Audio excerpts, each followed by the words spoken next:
మిగతా వార్తలు చూస్తే దుండగుల దాడిలో మరణించిన చిత్తూరు మేయర్ దంపతులకు ఏపీ సీఎం చంద్రబాబు నాయుడు నివాళులు అర్పించారు. ఘటనా స్థలాన్ని కూడా చంద్రబాబు పరిశీలించారు.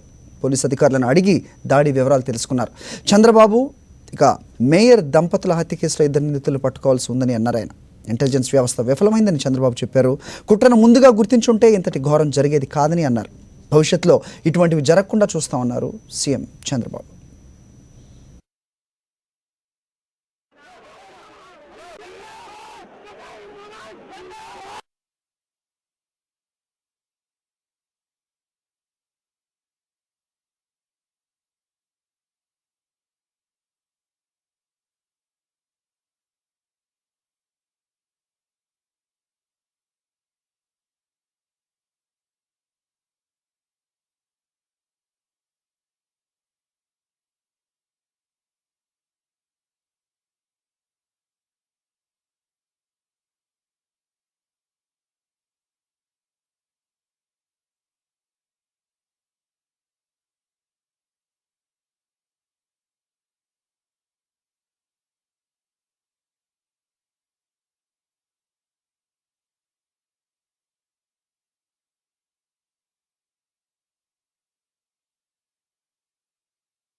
అనంతరం సీఎం మాట్లాడుతూ మేయర్ దంపతులపై దాడి దారుణమని అన్నారు.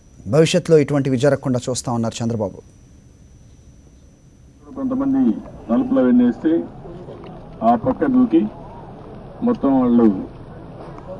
ఇద్దరైతే పోలీస్ స్టేషన్కి వచ్చి సరెండర్ అయ్యారు. ఒకరైతే దారిలో ఉంటే పట్టుకున్నారు. ఇంకొక ఇద్దరు ఎస్కేప్ అయ్యారు. వాళ్ళకి కఠిన శిక్ష పడాల్సిందే.